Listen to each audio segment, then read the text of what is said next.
In the heart of Tornado Alley in 2014, Oklahoma has an easy year, less than 20 twisters.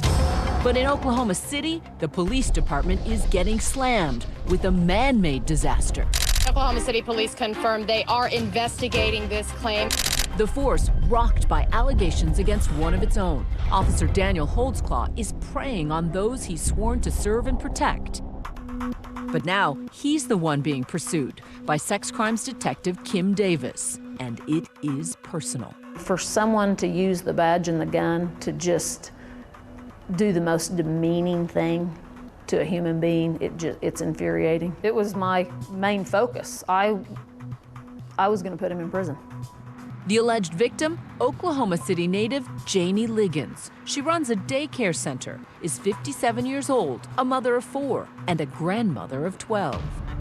I looked in my rearview mirror and I noticed the lights and I know it was a police car. She recalls the night she was pulled over along a section of 50th Street. The officer told her she was driving erratically. And when I opened the door, he came to my car. He said, "I stopped you because I saw you was swerving." He starts to question her about a cup of Kool-Aid seen in this police photo and whether she's been drinking. She says she had not. But when the cops start searching her, Ligons says the traffic stop gets weird and scary. She says he orders her to expose herself. I'm like, "What? You want me to take my pants down?" Then he was like, "Yes." I said, "Oh, no, sir." I said, "You're not supposed to do that, sir." Ligons says Holtzclaw then forced her to commit a sex act on him as he stood by the open rear door of his police car. She was scared to death she was going to die. She didn't look at his face. She didn't look at his name tag. She said all she could stare at was his gun. In his police interview, Holtzclaw acknowledges Ligons was afraid of him. Did she ever ask you if you were going to shoot her? She did. She was talking about a pistol all the time and talking about guns and whatnot. And I'm like, "Calm down." I'm like, "I'm not going to shoot you or anything like that." Did she think you were going to shoot her? Maybe. It's disgusting. And this is my mother, who is a grandmother.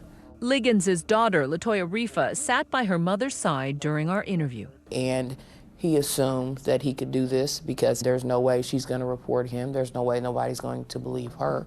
And did he say anything? He just backed up and he zipped his pants up.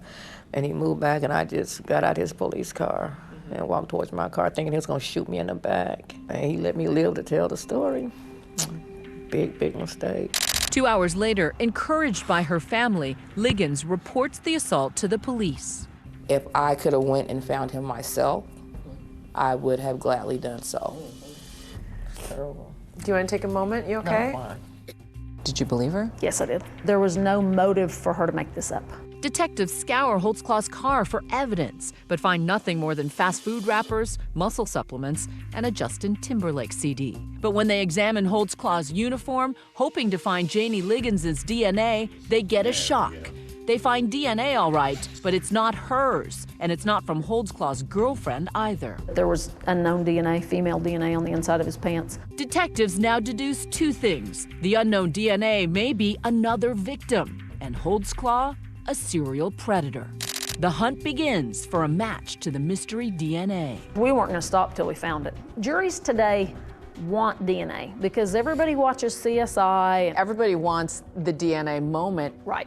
They begin checking the records of Holtzclaw's encounters with other women on his beat. I think we hand searched 6 paper boxes full of those, trying to find everybody he ran. So that's like thousands of names is my assumption. Oh, thousands. We just made a list of black females that he stopped and ran and started going door to door.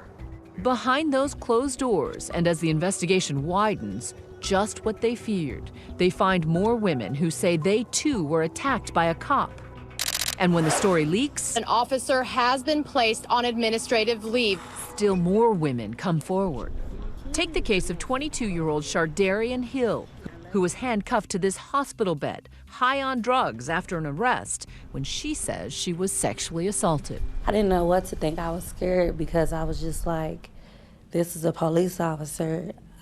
I didn't know what to do, and then I'm handcuffed to the bed, so I'm just like... You're powerless. Yes, I'm in his custody. I don't know what he might do next, so I just didn't even say nothing. And then there's Carla Raines, a 45-year-old mother of two, who says she was forced to expose herself by an officer, supposedly checking for drugs or weapons. So it got to the point to where I raised up my shirt. Okay, can I go now? Can you let me go? Why didn't you report it? I didn't think that anything would happen. And then the police tracked down this woman, 39-year-old Sherry Ellis. She tells a now familiar story. She was walking down Highland Drive when she was stopped by a cop in a squad car. And that's when he started doing things that he shouldn't be doing. What kind of things did he do? When he searched me, he searched under my clothes. He patted me down up under my clothes. Ellis says the officer ran her name and found she had an arrest warrant and multiple unpaid fines. He's like, well, okay, what do you think we need to do about this, Miss Ellis? And I said, I don't know. Are you going to take me to jail? And I was looking down because I said in the back of my mind, oh my God, I'm going to jail, you know. And when I looked up. When she looked up, she says the officer forced himself on her. But her ordeal would not end there. Afterwards, she says he drove her to this abandoned schoolyard. He drove me to a